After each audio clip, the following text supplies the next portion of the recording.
भिक्षु विचार दर्शन, व्यक्तित्व की झांकी। जैन परंपरा में आचार्य भिक्षु का उदय एक नए आलोक की सृष्टि है। वे विक्रम संवत 1783 में इस संसार में आए।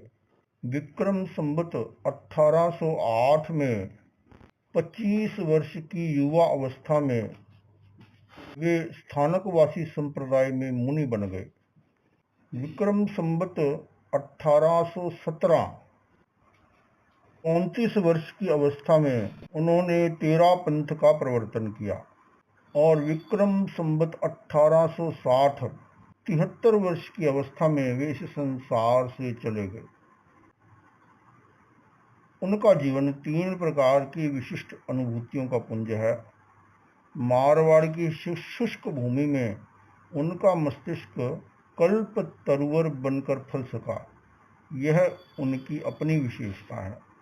वे विद्यालय में छात्र नहीं बने, विद्या ने स्वयं उनका वर्ण किया। वे काव्य कला के ग्राहक नहीं बने, कविता ने स्वयं उनके चरण चूमे। वे कल्पना के पीछे नहीं दौड़े, कल्पना ने स्वयं उनका अनुगमन किया।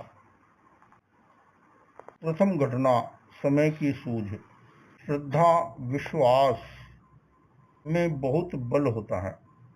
जब व्यक्ति की श्रद्धा टूटती है, विश्वास टूट जाता है, व्यक्ति का हौसला कमजोर हो जाता है, तो पैर थक जाते हैं, वाणी रुक जाती है, शरीर जड़ हो जाता है। जब व्यक्ति की किसी चीज के प्रति श्रद्धा बनती है, तब ये सब गतिशील हो जाते हैं। एक ठाकुर और भीखन जी मार्ग में साथ साथ जा रहे थे। ठाकुर साहब को तंबाकू का व्यसन था। बीच में ही तंबाकू निपट गई, उनके पैर लड़खड़ाने लगे। भीखन जी, तंबाकू के बिना चलना बड़ा कठिन हो रहा है, मुझे कहीं रुकना पड़ेगा, ठाकुर साहब ने कहा। भीखन जी ने सोचा, आगे दूर जाना है, साथी को जंगल में अकेले छोड़ना भी उचित नहीं है, तंबाकू के बिना ये चल नहीं सकेंगे। भीखन जी ने कहा, ठाकुर साहब आप धीमे धीमे चलो, दिन थोड़ा है, मैं तंबाकू की खोज करता हूँ, कहीं आस पास में किसी पथिक के पास मिल जाए। ठाकुर साहब को थोड़ा साहस बंधा, वे धीमे धीमे आगे चल पड़े। भीखन जी पीछे रह गए। उन्होंने एक कंडा लिया और उसकी बुकनी की पुड़िया ठाकुर साहब के हाथ में थमा दी। ठाकुर साहब जम्हाइयाँ ले रहे थे, उस पुड़िया को खोलते ही खिल उठे।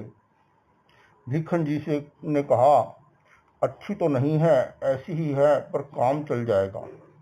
ठाकुर साहब ने थोड़ी सी चुटकी भर सूंघी और सहसा बोल उठे, भीखन जी अच्छी ही है। ठाकुर साहब की गति में वेग आ गया, मार्ग कटता गया, वे दिन रहते रहते घर पहुंच गए। यह घटना जहां एक ओर यह संदेश देती है कि किस प्रकार व्यक्ति व्यसन का गुलाम बन जाता है। यदि उसे व्यसन प्राप्त न हो, वह दुर्बलता का अनुभव करता है। उसके मस्तिष्क की ऐसी प्रोग्रामिंग हो जाती है कि जब तक मुझे यह व्यसन नहीं मिलेगा, तब तक मैं यह कार्य नहीं कर सकता हूँ।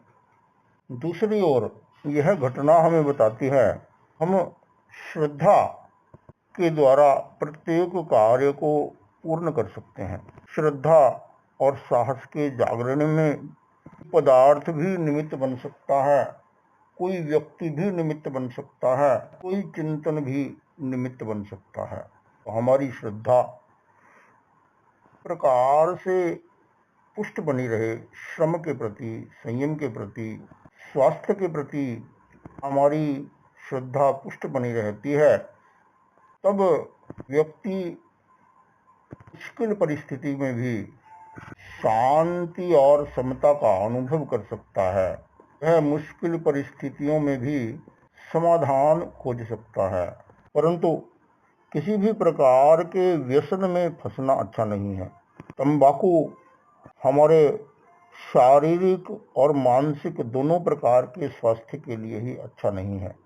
वह तंबाकू आदि किसी भी प्रकार के व्यसन का सेवन नहीं करना चाहिए।